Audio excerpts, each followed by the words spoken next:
Bonjour à tout le monde, alors aujourd'hui je vous retrouve pour une vidéo un peu particulière sur la compatibilité de la lessive H2O avec les couches lavables.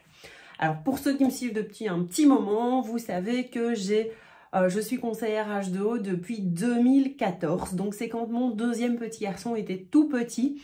Et à l'époque, ben voilà, j'ai utilisé des couches jetables, je me suis pas trop posé de questions. Et puis ici, Mio est né en 2021 et c'est vrai que pendant toute ma grossesse, j'ai regardé des vidéos, je me suis vraiment intéressée aux couches lavables puisque je sais à quel point le déchet des couches, c'est une catastrophe. C'est des tonnes et des tonnes et des tonnes chaque année. Et donc, si je pouvais de nouveau faire ma part par rapport à ça, c'était top.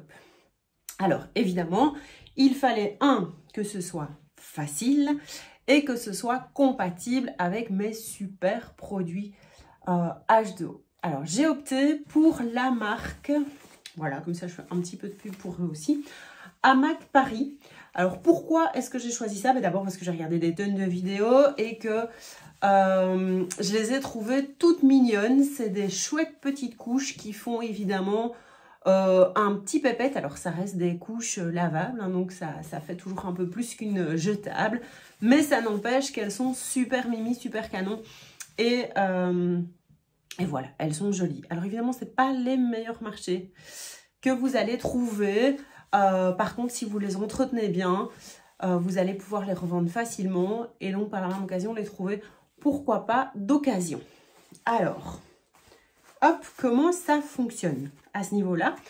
On a une surcouche, donc ça vous pouvez, en tout cas moi j'ai choisi les T-Mac, parce qu'ils ont aussi des couches dans lesquelles on vient juste mettre et retirer l'insert. Moi j'ai choisi les T-Mac, justement pourquoi? Parce que j'ai moins de culottes protectrices, je vais en avoir 5 ou 6 et encore je les ai parfois plus pour le côté esthétique qu'autre chose.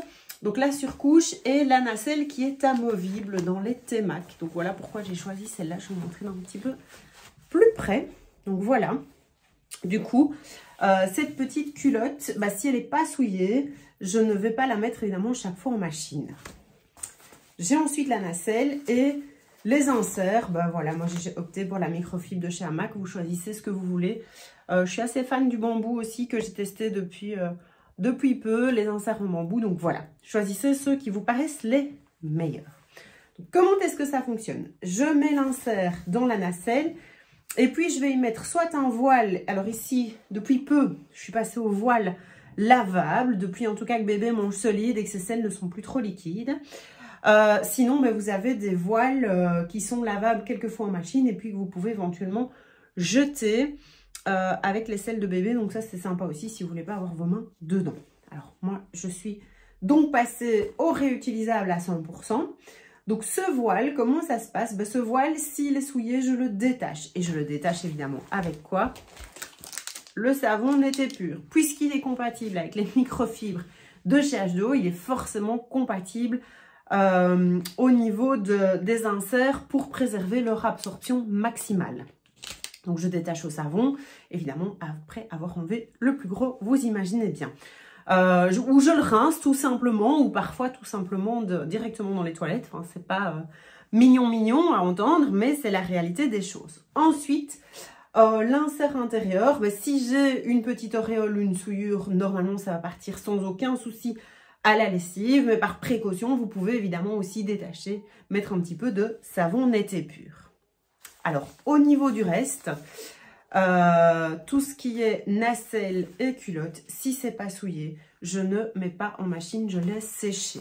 Alors au niveau, je pense l'avoir pris avec moi, au niveau de la nacelle, parfois j'utilise le spray épure. Alors je l'avais pris près de moi, mais oui, il est là. Donc c'est de l'alcool avec une synergie d'huile essentielle à base de citron et de lemongrass qui sont désodorisantes, assainissantes. Évidemment, je ne remets pas les couches tout de suite au pet de bébé. Je fais sécher, j'attends que ça s'évapore. Alors, si je dois mettre tout ça en machine, tout ce qui est culotte et tout ce qui est nacelle, moi je les mets dans un filet de lavage. Attention à bien refermer les petits velcro de n'importe quelle, d'ailleurs culotte ou linge lavable. Ensuite, je vais laver tout simplement avec la lessive désinfectante en poudre à 40 degrés. Elle est adaptée aux microfibres. Elle a justement cette action assainissante et désinfectante. le top, c'est parfaitement ce qu'il me faut. J'ai donc un seul produit de lessive. J'utilise le bouchon doseur. Moi, je le mets directement dans ma machine à laver. Je sais que c'est le bouchon complet que je dois mettre. Voilà, ça c'est pour l'entretien tous les 3 jours à peu près, puisque j'ai suffisamment de stock. Donc voilà, ça c'est, mais voilà, 2-3 jours. Pas plus de toute façon, puisqu'on ne laisse pas macérer ses couches, c'est quand même pas Jojo. Et puis, tous les 2-3 mois, je fais un décrassage de mes inserts en microfibre. Donc, uniquement la partie insert, voile réutilisable. Le reste, pas du tout. Hein, ça n'a pas lieu d'être. C'est suffisant dans l'entretien régulier. Et donc, à ce moment-là, ce que je fais, c'est que j'utilise un petit bassin dans lequel je vais mettre de l'eau très chaude, au minimum 60 degrés, de l'oxypure en respectant évidemment les dosages de l'emballage. Et puis, je vais laisser tremper quelques heures tous mes inserts dans cette solution d'eau chaude et d'oxypure. Une fois que c'est terminé, je mets tout en machine, uniquement avec un programme rinçage à 60 degrés minimum. Et puis c'est tout, mon décrassage est fait, je fais sécher et je suis repartie pour 2 à 3 mois. Alors ce décrassage, quand le faire? Eh bien quand vous allez voir une perte d'efficacité au niveau de l'absorption de vos inserts, tout simplement. Voilà, et sinon, moi je l'ai fait tous les 2-3 mois. Je prolonge un petit peu puisque bah, là, bébé est en crèche et en crèche, pas de couche malheureusement lavable. Donc j'en utilise un tout petit peu moins les jours où il y est. Voilà, j'espère vous avoir rassuré, vous avoir convaincu que c'était super facile et compatible avec les produits H2O. Donc absolument tout ce qu'il me fallait. Voilà, je vous laisse parce que justement, en parlant de bébé, il se réveille et je vous dis à bientôt.